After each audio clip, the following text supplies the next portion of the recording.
Friends, ఈరోజు మనం మౌర్య వంశంలో గొప్ప చక్రవర్తి అయినటువంటి అశోకుడి గురించి కొంచెం బ్రీఫ్గా తెలుసుకుందాం. ఈ వీడియో మీకు నచ్చితే మనం ఫుల్ క్లారిటీగా ఇంకో వీడియో చేసుకుందాం. సో మౌర్య వంశంలో గొప్పవాడు అశోకుడు. అశోకుడి యొక్క తండ్రి బిందుసారుడు, తల్లి సుభద్రాంగి గారు. ఓకేనా. సో ఈయన 272 సంవత్సరం నుంచి 268వ సంవత్సరం మధ్యలో, అంటే పూర్వకాలం క్రీస్తు పూర్వం ఆ మధ్యలో తన యొక్క సోదరులైనటువంటి 99 మందిని కూడా వధించాడనమాట. ఓకేనా. వధించేసి ఈయన సింహాసనానికి వస్తాడనమాట. ఒకే ఒక్క సోదరుని విడిచిపెట్టేస్తాడు. సో అతని పేరే మొఘలపుత్ర తిస్సా అనమాట. ఓకేనా. ఇంకో కథనం ప్రకారం రథగుప్తుడు అనే ఆయన దగ్గర ఒక మంత్రి ఉంటారనమాట. ఎవరు? వీళ్ళ నాన్నగారు బిందుసారుడి దగ్గర ఒక మంత్రి ఉంటారు, రథగుప్తుడు అని.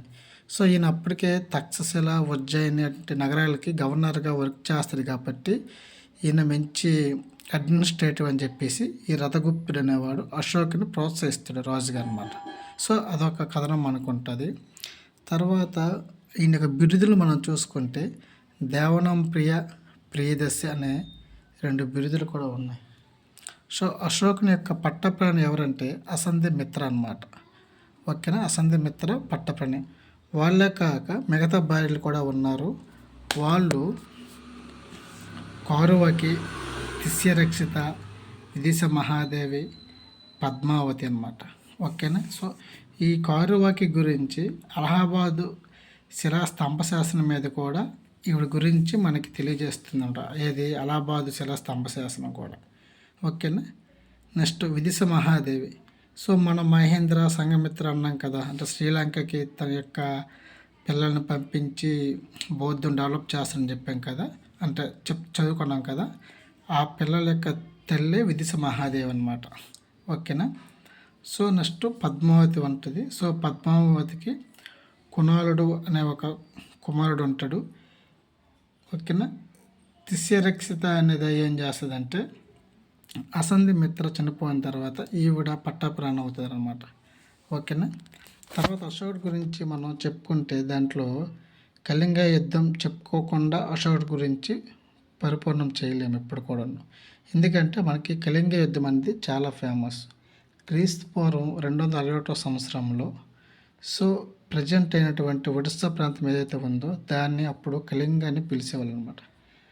సో ఇక్కడ ఏంటంటే ఈ కళింగ యుద్ధం గల కారణం ఏంటంటే మౌర్య సామ్రాజ్యం భారతదేశం మొత్తం అంటే ఏంటి, సో మన దక్షిణ వైపు కావేరీ నది వరకు కూడా మౌర్య సామ్రాజ్యం ఉంది.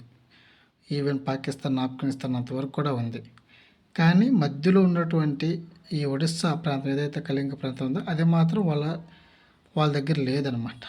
సో ఇక్కడ ఎందుకు వాళ్ళపైన యుద్ధం చేస్తారంటే అక్కడ వీళ్ళ యొక్క ఏవో నౌకలు సంథింగ్ ఏవో ఉంటాయి కదా, సామాన్లు పట్టిన నౌకలు, అవి దొంగతనం జరుగుతాయి. సో ఆ దొంగతనం జరిగితే దానికి మీరే బాధ్యత వహించాలనేసి వాళ్ళు చెప్తారంట. వాళ్ళు చెప్పేటప్పుడు వీరు బాధ్యత వహించరు. అప్పుడు అశోకుడు వెళ్ళి వాళ్ళపైన యుద్ధం చేస్తాడు. అప్పుడు ఈ తిమోవసిన రాజు, రాజా అనంతరాన రాజు వీళ్ళిద్దరు కలిపి అశోకుడితో యుద్ధం చేస్తారు. దయానది తీరంలో ఈ తిమోవసి రాజానంతరం రాజుకి మరియు అశోకుడికి వీళ్ళ మధ్యన ఈ కళింగ యుద్ధం అనేది జరుగుతుంది. ఈ కళింగ యుద్ధం అనేది దయానది తీరంలోని ధౌలి అనే ప్రాంతం. ఓకేనా. సో ఆ ప్రాంతంలో ఒడిస్సాలో ఈ యుద్ధం జరిగింది అనమాట. సో ఈ యుద్ధం తర్వాత మనం చదివాము ఇంతకుముందు 1,00,000 మంది చనిపోయారు, 1,04,000 మంది యుద్ధ ఖైదీలు, రక్తపాతము. సో ఇవన్నీ ఉంటాయి. అవన్నీ మనం ఇప్పుడు వేస్ట్ అయ్యి దానివల్ల ఎటువంటి యూజ్ లేదు చెప్పుకోవడంలో, ఎందుకంటే దాని నుంచి ఏం బిట్రాదు. సో ఇలా జరిగిన తర్వాత అశోకుడు రియలైజేషన్ అవుతాడు అనమాట.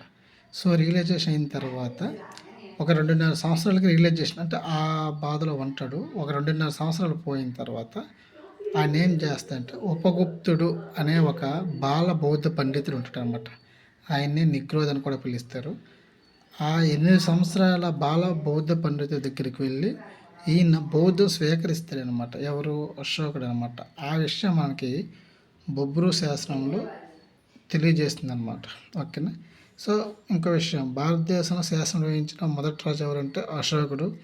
స్తంభ శాసనాలు, శిలాశాసనాలు, మళ్ళీ కొరస్ట్రల్ లిపి, బ్రాహ్మీ ఇవన్నీ ఉంటాయి. ఆయన అడ్మినిస్ట్రేషన్ ఇవన్నీ ఈ వీడియో మీకు నచ్చితే నెక్స్ట్ వీడియోలో దాని గురించి డీప్గా చెప్పుకుందాం. Okay friends, thank you.